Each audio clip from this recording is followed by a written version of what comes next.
Hello students, स्वागत है आपका मेरे इस चैनल पर। स्टूडेंट्स, आपके द्वारा जो कमेंट किए जा रहे हैं मध्य प्रदेश हाई कोर्ट की जो वैकेंसी है जूनियर जुडिशियल असिस्टेंट और स्टेनोग्राफर के लिए, कि सर बहुत से आपके कमेंट हैं, तो इसका एक एक करके आंसर देने से अच्छा मैंने सोचा कि आपको एक वीडियो के माध्यम से ये सभी आपकी जो क्वेरी हैं इनके बारे में आंसर आपको एक एक करके दूं और जो भी आपकी कंफ्यूजन है इनको दूर करने का कोशिश करूं। तो इसी के लिए यह आज की वीडियो बनाई गई है। वीडियो को अंत तक देखिए क्योंकि इसमें एक एक पॉइंट आपका जरूरी है समझना इस वैकेंसी के लिए। ऐसा ना हो कि आप कोई पॉइंट छोड़ दें और आप इंफॉर्मेशन पूरी ना ले पाएं। तो स्टूडेंट्स, हम करते हैं एक एक कमेंट जो आपके थे उन्हीं क्वेश्चंस को यहां पर समझाने का। स्टूडेंट्स, जो आपका फर्स्ट क्वेश्चन था वह है, क्या इस फॉर्म को भरने के लिए हिंदी एवं इंग्लिश दोनों टाइपिंग पास होना आवश्यक है? जी हाँ स्टूडेंट्स, आपको दोनों ही टाइपिंग पास होना आवश्यक है। इसका कारण क्या है मैं आपको बताता हूं। देखिए स्टूडेंट्स, जैसे ही हम इस नोटिफिकेशन पर आते हैं तो यहाँ पर आपको देखने को मिलती है, यहाँ पर जो रिक्वायरमेंट है जूनियर जुडिशियल असिस्टेंट की कहें या हम कहें स्टेनोग्राफर की, तो यहाँ पर जो हमारा सेकंड पॉइंट है, पहला तो है ग्रेजुएट का, उसके बाद है सेकंड पॉइंट है passed type writing examination in English and Hindi language. यहां पर स्पष्ट कहा गया है इंग्लिश एंड हिंदी लैंग्वेज, ठीक है ना। और ये कहा गया है जो हमारा पहले चलता था उस हिसाब से टाइपिंग करने का, तब जो बोर्ड से परीक्षा होती थी टाइपिंग की, अगर उनके पास किसी के पास बाय वाला सर्टिफिकेट है तो उनके लिए। लेकिन यहां पर फिर और valid CPCT score card from Madhya Pradesh agency for promotion of information and technology. लेकिन स्टूडेंट्स, सीपीसीटी का जो हमारा कार्ड होता है वह पास माना जाता है जब अगर हमारा कंप्यूटर है और हमारी हिंदी टाइपिंग है, तब भी पास माना जाता है, और अगर हमारी इंग्लिश है तो बहुत अच्छा है। लेकिन इस वैकेंसी के लिए स्पेशली जब ऊपर यहां पर हमें बता दिया गया है कि इंग्लिश एंड हिंदी लैंग्वेज दोनों में आपका एग्जामिनेशन पास होना चाहिए, जैसा उस डिप्लोमा में अगर वो वैलिड कर रहे हैं, तो आपके सीपीसीटी में भी आपका सर्टिफिकेट तभी मान्य माना जाएगा जब आपकी हिंदी प्लस इंग्लिश दोनों टाइपिंग क्वालिफाइड हो सीपीसीटी एग्जाम में। तो जो आपका फर्स्ट क्वेश्चन था कि क्या सर दोनों ही हिंदी और इंग्लिश की टाइपिंग का जो सर्टिफिकेट है वह आपका पास होना चाहिए, बिल्कुल स्टूडेंट्स, आपको दोनों ही टाइपिंग पास आउट होना चाहिए सर्टिफिकेट में। अब आप क्या करें, आपके मन में ये टेंशन होगी कि हमारा हिंदी तो क्वालिफाइड है, इंग्लिश नहीं है। तो स्टूडेंट्स, मैंने जब ये वीडियो बनाई थी, इससे पहले जब इसका इंफॉर्मेशन दी थी आपको वैकेंसी की, तो मैंने यहां पर आपको एक बात बताई थी, बहुत ही यहां पर आवश्यक है ये बात, कि देखिए ऑनलाइन आवेदन प्रारंभ होने की तिथि 30 जुलाई 2021 है, अभी टाइम है। इसके बाद में यहां पर आवेदन करने की अंतिम तिथि क्या है, 30 अगस्त 2021, और अभी आपका सीपीसीटी का जो एग्जाम है यह 7 और 8 अगस्त को होने वाला है। तो आपको करना कुछ नहीं है, ये फॉर्म अभी आप फिलअप नहीं करेंगे, वैसे भी अभी 30 जुलाई से स्टार्ट होगा, तो अभी फॉर्म को फिलअप नहीं कीजिए, सीपीसीटी का एग्जाम दीजिए। हो सकता 15 दिन में, 15 से 20 दिन में एग्जाम का रिजल्ट आ जाए। आपका एग्जाम का रिजल्ट लगभग हो सकता है कि आपका 25-26 अगस्त तक हो सकता आ जाए अगर सीपीसीटी का, तो आप लास्ट के दिनों में इस एग्जाम फॉर्म को फिलअप कर दीजिए, क्योंकि यहां पर जो भी हमारे सर्टिफिकेट रहेंगे यह सभी एग्जाम डेट तक कंप्लीट होना चाहिए। तो अगर आप उस समय तक आप इसको सर्टिफिकेट के लिए, आप जब तक रिजल्ट भी आ जाएगा और हो सकता है आप हिंदी और इंग्लिश दोनों को पास आउट कर लें, आप इस एग्जाम में बैठने के लिए एलिजिबल हो जाएं। तो स्टूडेंट्स, मेरा यही कहना है कि अगर आपकी सिर्फ हिंदी टाइपिंग है तो आपको टेंशन की कोई बात नहीं है, फॉर्म भरिए सीपीसीटी का, एग्जाम दीजिए, और आपका अगर आप पास आउट हो जाते हैं तो लास्ट के दिनों में एग्जाम फॉर्म को फिलअप करके आप इस एग्जाम में बैठ जाइए। पहला क्वेश्चन जो आपका था उसका मुझे उम्मीद है कि आपको सॉल्यूशन मिल गया होगा। अब हम बात करते हैं सेकंड क्वेश्चन की। स्टूडेंट्स, जो आपका सेकंड क्वेश्चन था वह था, सर मेरे पास पॉलिटेक्निक से MOM में कंप्यूटर डिप्लोमा किया है, क्या वह मान्य नहीं होगा?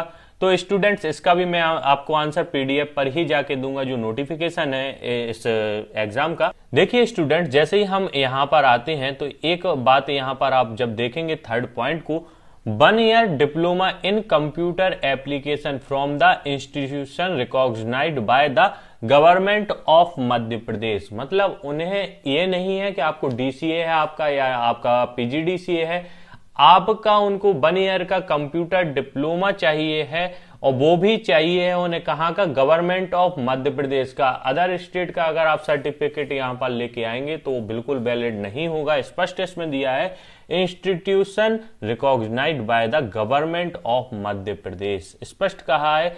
इसमें आपका चाहे वो MOM हो, पॉलिटेक्निक से किया, क्योंकि वह भी एक कंप्यूटर डिप्लोमा ही है, 1 ईयर का है, तो आप उसको भी यहाँ पर एलिजिबल हैं अगर आपके पास में वह डिप्लोमा है तो। स्टूडेंट्स, अब हम बात करते हैं थर्ड क्वेश्चन की। सर, क्या यह पोस्ट केवल जबलपुर के लिए और किसी जिले के या खंडपीठ के लिए नहीं है? मतलब आपका कहना यह है कि सर सिर्फ क्या इसमें जबलपुर ही पोस्टिंग मिलेगी या अन्य जिलों में या अन्य खंडपीठों में आपको पोस्टिंग नहीं मिलेगी? तो स्टूडेंट्स, इसको मैं आपको बताना चाहूंगा कि जो यह वैकेंसी है यह हाईकोर्ट स्पेशल के लिए है। तो जबलपुर हाईकोर्ट में आपको यहां पर पोस्टिंग मिलेगी अगर आप होते हैं पास आउट।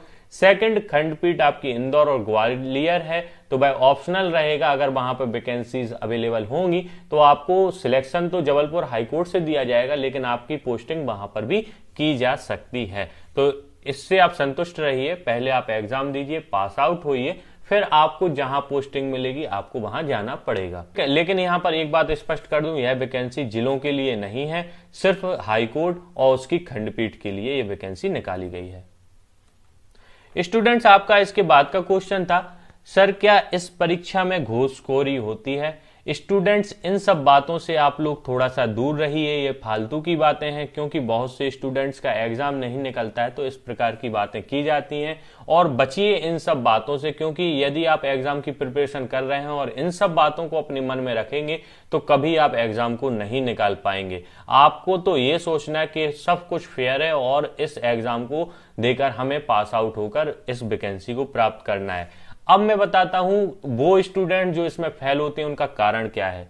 तो हम चलते हैं नोटिफिकेशन पर जो हाईकोर्ट द्वारा निकाला गया है। स्टूडेंट्स, इस वेबसाइट पर जैसे ही हम इसके 7 और 8 नंबर पेज पर जाते हैं, जैसा कि अभी हम 8 नंबर पेज पर जा रहे हैं, तो देखिए जैसे स्टेनोग्राफर का अगर आपका एग्जाम है तो उसमें जो आपकी डिक्टेशन दी जाएगी, ठीक है ना, अगर आपकी डिक्टेशन दी जाएगी तो इस जो हमारा 8 नंबर पेज है इसका 4 नंबर पॉइंट अगर आप पढ़ेंगे तो जैसे जो स्टेनोग्राफर है, पता चला कभी कभी क्या होता है, हम अपनी हिंट के लिए कुछ लॉन्ग वर्ड बना लेते हैं। शॉर्ट हैंड में तो हमें अपनी जो रेखी है हमारी रेखांकित होती है सब चिन्ह, उन्हीं के आधार पर हमें आउटलाइन बनानी होती है। लेकिन बहुत से स्टूडेंट पर कोई कोई शब्द जब डिक्टेशन में बोले जाते हैं तो लिख नहीं पाते, इसलिए उसको हिंदी में लिख लेते, कहीं और कुछ उसमें लिख लेते। कहते तो हैं कि भाई मैंने तो अपनी शॉर्ट हैंड में लिखा है, लेकिन ऐसा नहीं है। अगर आपने उसको लॉन्ग हैंड में लिखा है, स्पष्ट लिखा है, तो आपके संपूर्ण अंक काटे जाएंगे। ये गलती बहुत से स्टूडेंट करते हैं, कहीं इंग्लिश में उन्होंने बी कुछ भी बना दिया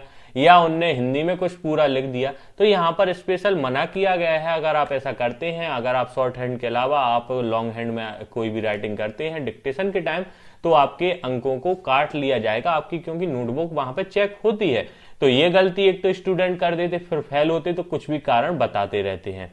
स्टूडेंट्स, बहुत से लोगों की स्टेनो बहुत अच्छी होती है, लेकिन उनकी जो लिखने की हिंदी होती है वह बहुत ही ज्यादा लचर होती है। मतलब उनके शब्द जो हैं उनको पूरा ज्ञान नहीं होता है हिंदी का, और वह शब्दों में अशुद्धि करते हैं, जिस कारण से उनके नंबर कट के और वह बाहर हो जाते हैं, क्योंकि यहाँ पर तो एक एक पॉइंट की वैल्यू होती है। और इसके बाद में यहाँ पर स्पष्ट भी कहा गया है, अगर आपकी 50 से अधिक गलतियां होती हैं तो आपको तो वैसे भी बाहर कर दिया जाएगा। तो यहाँ पर इसका ध्यान रखना है। अब हम बात कर लेते हैं यहाँ पर कंप्यूटर टाइपिंग वाली जूनियर जुडिशियल की। तो यहाँ पर स्टूडेंट्स स्पष्ट कहा गया है कि आपको हिंदी और इंग्लिश की टाइपिंग आपको करना है। ऐसा नहीं है कि सिर्फ एक आपको टाइपिंग करना है, दोनों टाइपिंग आपको पास आउट करना आवश्यक है।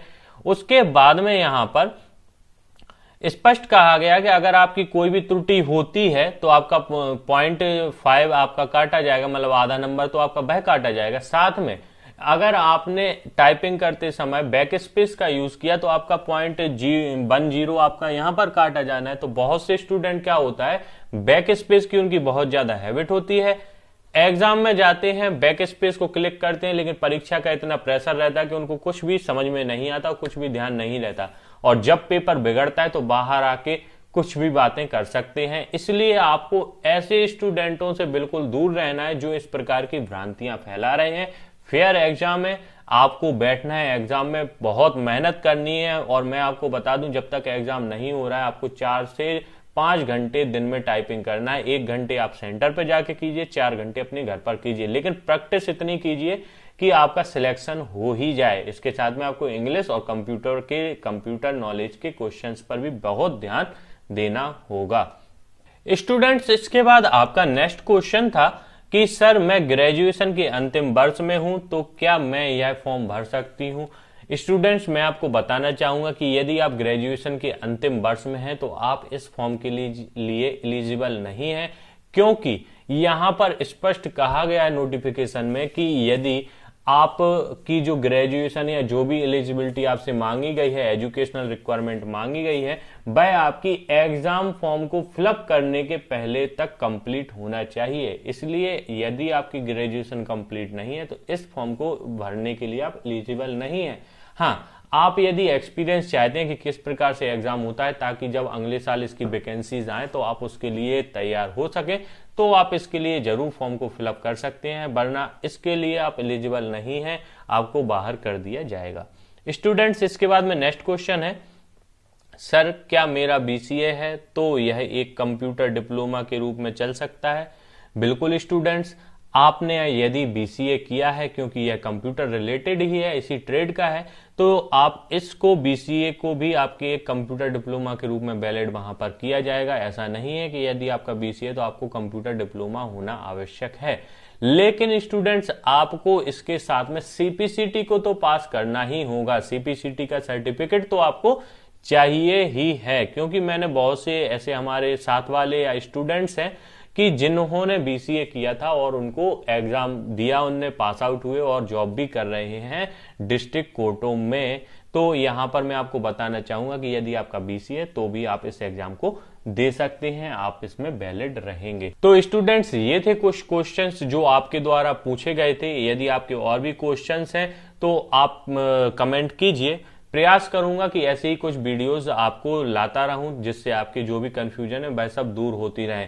स्टूडेंट्स, अगर वीडियो आपको पसंद लगी है, आपको लगता है कि इंफॉर्मेशन बहुत ही ज्यादा हेल्पफुल है आपके लिए, तो आप वीडियो को लाइक कीजिए, शेयर कीजिए वीडियो को और चैनल को सब्सक्राइब कीजिए। धन्यवाद।